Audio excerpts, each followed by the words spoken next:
session in a little while.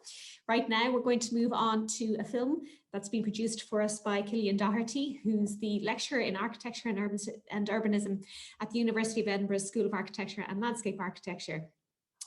He's talking to us about dispatching monuments of to colonial excess.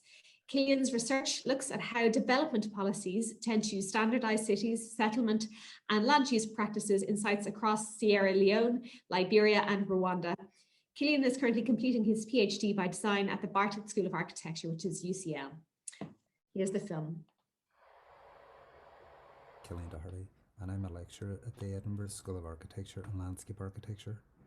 In this presentation, I will give an overview of a current third-year design studio called Sights Unseen. This studio builds upon my interests and where architecture is located at thresholds of racial and ethnic-based conflict.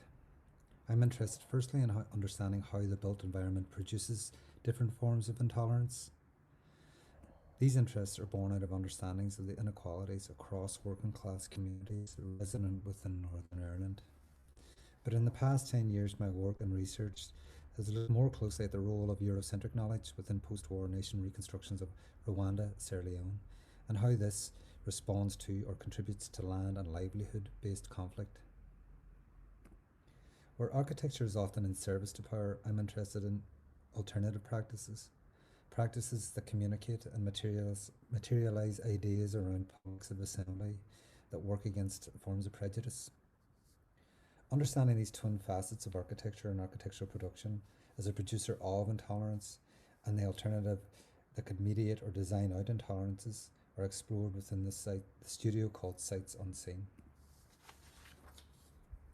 Our studio firstly occupies the sites of knowledge that historians such as Lisa Williams, Kirsten McKee and Catherine Middleton have been exploring. These sites are also spaces of protests as those inhabited over the summer by the Black Lives Matter movement. We focus on both the physical architecture and architectural knowledge of the neoclassical period that constructed the civics of Edinburgh's Newtown, the landscapes of Auchencruive Estate and the folly of the Dunmore Pineapple and Earth. Sites that appear to commemorate the expansion of European economic and cultural power, but that mark a frontier and the foundations of racism and extraction. What's concealed behind this period of the built environment and that is celebrated is that much of it emerged from colonial exploits abroad. Neoclassical architecture in the USA, as others have noted, obfuscated the violence of slavery behind an architectural facade of reason and democracy. Many of these monuments were commissioned to Scottish architects such as William Chambers and Robert Adams, architects also long celebrated. Clear links exist between land purchases and several of these neoclassical monuments to colonial merchant activity in Africa. Oswald Estate in Auchencruive, designed by architect Robert Adams in 1764, was made possible by finance from the colonial extraction and trafficking of slaves and natural resources from Sierra Leone by the Scottish merchant Richard Oswald. We're also interested though in architectural propriety or conforming to particular conventions. That is to say, how buildings can inspire socially acceptable behaviour and how buildings as cultural and material artefacts can produce forms of prejudice.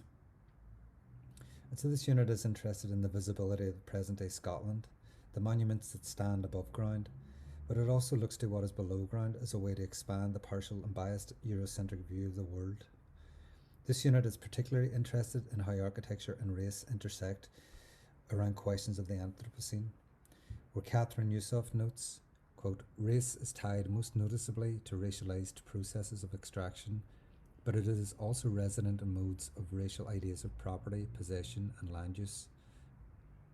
This unit is interested in revealing monuments' extractive order, that is, how power and resources are drawn from elsewhere, and how connecting the visibility of the local monument to the invisibility of global extraction can delineate a common space for dialogue around racism within the built environment.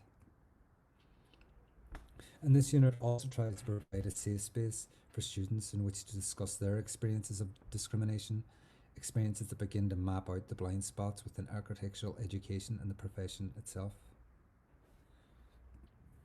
Building an educational safe space requires the establishing of trust to allow the students to form their own opinions and criticisms out of experience. The construction of the studio was made difficult by the very segregatory power of COVID. Sites could not be visited or viewed by the students. We could not meet regularly in person. Some students, many were abroad. All knowledge was digitally gathered and shared online. The open-air walking slave tour held by Lisa Williams made our first group meeting that we embarked upon in the studio possible. And so this unit looks at 3 specific sites, each with a different view of scale and a set of racialized sub-themes. First, we look at Edinburgh's new town plan, built in 1767, the formal axis of which is inhabited by Dundas House, designed by Sir William Chambers, the Melville Monument and George's Street, a sequence connected to Scotland's histories of slavery. The extractive axis of the new town also registered locally, requiring labour from the working class poor and sandstone from Scotland's regional landscapes. Our second site is Auchencruby, the estate, home, the tea house and the landscape. The estate formed part of Oswald's infrastructure of slavery. It was connected to the Bunce Island in Sierra Leone. The tea house, designed by Robert Adams, becomes a means to interrogate architecture as inspiring socially acceptable behaviours, in this case the drinking of tea. Site 3 is the Scottish National Trust landmark of the Dunmore Pineapple in Erith, built for John Murray, the 4th Earl of Dunmore. Constructed in 1770, the pineapple was realised in parallel with Murray's post as the Colonial Governor of Virginia in the USA, a post in which Murray expanded the western frontier in the USA, but to the detriment of native Indian lands and lives during the Indian War of 1774. The pineapple, however, is an indication of culturally acceptable behaviours of consumption, that is, the growing and transportation of exotic food from abroad as a commodity of the elite. It took 3 years to grow a pineapple from seed to fully mature fruit, and it cost as much as £80. That is £4,000 in today's money. These sites use architectural methods of drawing to reveal and interrogate what is omitted from our knowledge. Students are encouraged to kind of draw archaeologically, to excavate and draw out the hidden colonial histories resident within each site, and to trace genealogically lines of descent that start from the physical bounds of a building or site and move outwards across time and geographical space. Students are also asked to critically engage with the power resident within visual representations of place from this period. This image in the background is a painting called The Romantic Castle by the same architect, Sir Robert Adams. The power of representation that increases ideologies of power and that claim ownership and commit erasure. In the first half of the semester, students use drawing to produce thick archival visualizations to reveal the ideological assemblages behind one of these 3 monuments.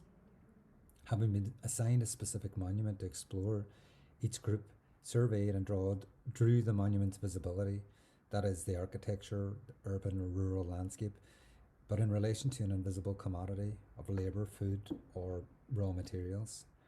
Drawings aim to reveal the colonial logic beneath these monuments, to display their racist environmental crimes. In this drawing, you can see a kind of the street view of George's Street, and the students have kind of mapped out or identified the properties connected to the history of the slave trade. And this drawing on the right is Dundas House, and it's situated within this the immediate extractive landscape of Scotland, but in relation to mines across the world. Francisca Scott was looking at the Dunmore pineapple. Francisca was interested in the kind of bad ecologies of food at Dunmore, and she links energy required to construct an internal tropical climate within the greenhouses to grow these pineapples in Scotland. And the footprint of consumption is measured through the amount of coal fuel that is required to heat the pipes below the ground, and the coal emissions that kind of affect the air quality in the around the building. Reem Rula and Kayla, female immigrants from Lebanon, Oman and the Bahamas, were interested in Auchencruby's histories of slavery and used that as an entry point to map out the relations between migrant labour, cultural identity and place. The hidden histories of excess the students revealed From drawing research, they followed below ground, but also through transatlantic connections, leading them outwards into contemporary sites of resource or labour extraction. As these sites grew in scale and time into the present day, the students began to use the lens of remote sensing and geographic information systems to visualise extraction. This group mapped Dundas's legacy, or begun with Dundas's legacy, that can be read in street names, towns and mines across the globe.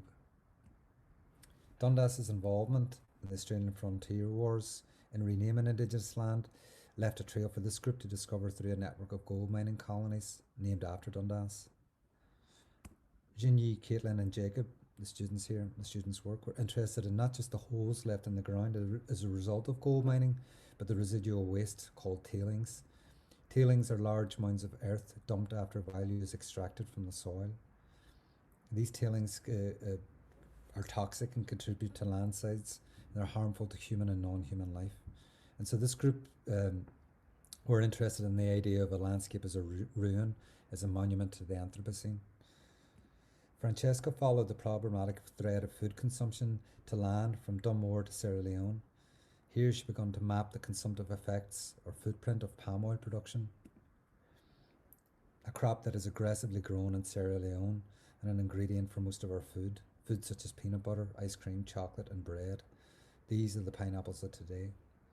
The growing use of nitrogen fertilizers in the production of palm oil food is a worldwide concern, as it increases atmospheric concentrations of nitrous oxide that contribute to greenhouse gas.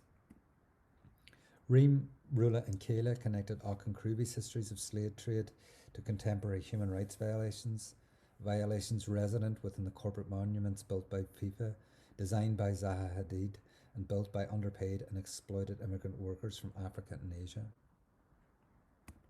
Students, having drawn and mapped the extensive territories of environmental and social injustice, returned to Scotland's sites, using design to creatively decommission yet reclaim their monumental power. By revealing these monuments' corrupted foundations, new opportunities for non-extractive futures emerge. Kayla, Reem and Rula's proposal seeks to invite parts of Scotland's diasporic community back to Auchencruive. The formal landscape and tea house at Auchencruive are dismantled and remodelled to accommodate exhibition and working spaces for immigrant women of colour engaged within the arts. The landscape is replanted with flora indigenous to Scotland, with existing visitor activities on the estate weaved into a new environmental arts programme. The formal gardens within the estate of Dunmore are grounds that Francesca Scott has recolonised with the use of native vegetation. Within this native forest, a flexible programme of greenhouses, allotments and kitchens cultivate a non-consumptive culture of food that seasonally changes in function, footprint and variety. Jinyi, Jacob and Caitlin's final project, titled Decommissioning Dundas, employs the mining language of cut and fill to create new public spaces that promote civic dialogue and nature to re-inhabit Edinburgh's new town. In this non-extractive vision, sites with colonial histories are seized and decommissioned, become public realm opportunities. Demolition, extraction and incision mine the impervious formality of the Newtown grid. A network of voids, tunnels and towers increase pedestrian movement, seeking to mobilise chance and planned interactions with urban nature. Displacement of the colonial old produces material and new spaces that are repurposed to build tailings as towers and public spaces that are mined for gatherings of all kinds. The network of towers, passages and public spaces hang together and invite non-human life to occupy a space within this urban assembly. Extraction in this project gives space for indigenous Scottish flora and fauna. What is discriminated against is the car. In our final reviews just last week, this project was discussed at length with a number of academics actively engaged in anti-racist movements in the USA. What caused most controversy was that the statues remained in an elevated position. The French intellectual Georges Bataille suggests that architecture has the power to express emotion and acts as a monument to inspire socially acceptable behaviour and often a very real fear. This unit sees itself as the continuation of global debates emergent within Asala as to how the built environment informs a range of intolerant behaviours. This unit has begun to indirectly shed a light on the fears and omissions that reside deep within architecture profession and the spaces of learning, fears that inspire a partial perspective view of the world and in which blindness and ignorance is reproduced. Thank you. A very powerful presentation there, I think, by Killian Doherty. Hello, Killian. I know Killian's going to join us anyway later on for the Q&A session, but I was struck by the strength of the images produced by the students in particular to get across messages that are often difficult to put into words that people are willing to absorb, in that they're quite complex concepts that people won't read 5 paragraphs about, but if you present that information in a visual format, they are quite open to understanding the message behind that.